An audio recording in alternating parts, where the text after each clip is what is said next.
we are talking about developing social skills in students, and that has a direct reference with the teacher's own attitudes in the classroom. Teachers के वो रवैये जिनको demonstrate कर कर वो अपने students में एक मुस्बत तब्दीली ला सकते हैं।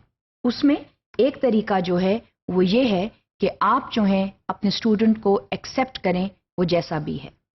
Acceptance of the individual is very important. आमतौर पर टीचर्स जो हैं वो इस चीज का इजहार करते हैं कि कुछ रवैये टोटली अनएक्सेप्टेबल हैं और कुछ टोटली एक्सेप्टेबल हैं। वो स्टूडेंट्स जो बिल्कुल जो हैं अनएक्सेप्टेबल रवैये जो हैं उनको डेमोन्स्ट्रेट कर रहे हैं, तो उनको आप जो हैं वो डिस्कार्डेड मटेरियल मत समझिए।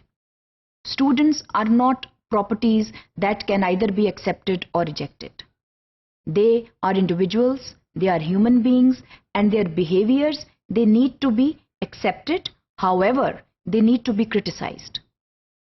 तो इस चीज का ख्याल रखें कि जो स्टूडेंट्स हैं आपकी क्लासरूम में हैं वो जाहिर है कि कुछ पॉजिटिव बिहेवियर्स डेमोन्स्ट्रेट करेंगे, कुछ नेगेटिव बिहेवियर्स डेमोन्स्ट्रेट करेंगे। तो आप जो है पहले तो स्टूडेंट्स एज इंडिविजुअल्स जो हैं उनको एक्सेप्ट करें that they are part of the classroom, and when they demonstrate unacceptable undesirable behaviors, so that is a reality. अब करना क्या है? अब करना यह है कि आप स्टूडेंट्स को इस बारे में बताइए कि this set of behaviors they are unacceptable and they need to be acted upon.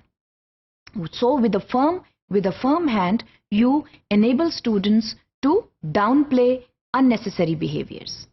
लेकिन उसके लिए आप स्टूडेंट को रिजेक्ट ना करें. That student should remain a permanent part of the existence in the classroom, and you need to work with that student so that the unacceptable behavior fades away with time. So acceptance of the individual is very important. It is very important to make students realize the good and the bad behaviors, and then work with students who display bad behaviors and enable them, help them to overcome those bad behaviors and help them to adopt the desirable behaviors. ये बहुत ज़रूरी बात है।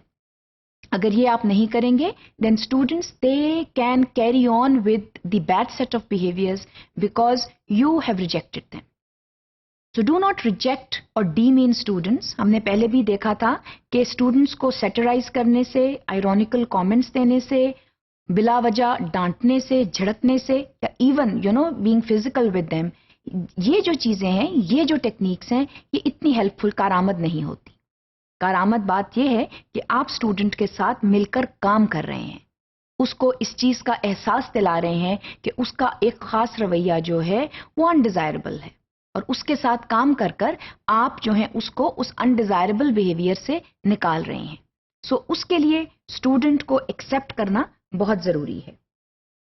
इसके अलावा एक चीज जो बहुत अहम है वो ये है कि लिमिट्स का सेट करना। स्टूडेंट्स जो हैं उनको अपनी लिमिट्स के बारे में पता होना चाहिए। स्टूडेंट्स जो हैं उनको ये पता होना चाहिए कि वो किस हद तक जो हैं वो टीचर के साथ जो हैं वो फ्रेंडली हो सकते हैं या टीचर लीनियंट हो सकती है, और कहाँ पर कट ऑफ पॉइंट है। Where are the boundaries? So the boundaries they need to be respected both by the teacher as well as the student. So help the students realize these boundaries. ये बहुत जरूरी है। अगर आप students की मदद नहीं करेंगे तो उनको कैसे पता चलेगा कि उनको कहां तक कैसे बिहेव करना है, क्या लिमिट्स हैं। तो इसमें एक जरूरी बात तो ये है कि आप जो हैं स्टूडेंट्स को इंडिपेंडेंट और ऑटोनमस लर्नर्स बनाएं, ताकि वो खुद ब खुद इन बाउंड्रीज जो हैं इनके बारे में जान जाएं। सो स्टूडेंट्स जो हैं उनको खुद ब खुद इस चीज का एहसास दिलाएं कि आपकी ये लिमिट्स हैं, आपकी ये बाउंड्रीज हैं, and you have to act within these defined boundaries. That is very very important. That is teaching independence to students, the independence of thought, that is very important.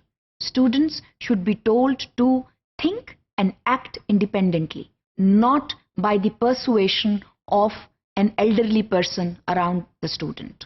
तो students को अपनी boundaries का खुद पता होना चाहिए, उनको ये मालूम होना चाहिए किस सिचुएशन में कैसे एक्ट करना है। So teach that kind of independence to students ताकि उन्हें खुद पता चले कि किस सिचुएशन में कैसे बिहेव करना है। ये बहुत हेल्पफुल टेक्निक है और इससे आप लाइफ लॉन्ग लर्नर्स जो हैं वो प्रिपेयर कर रहे हैं।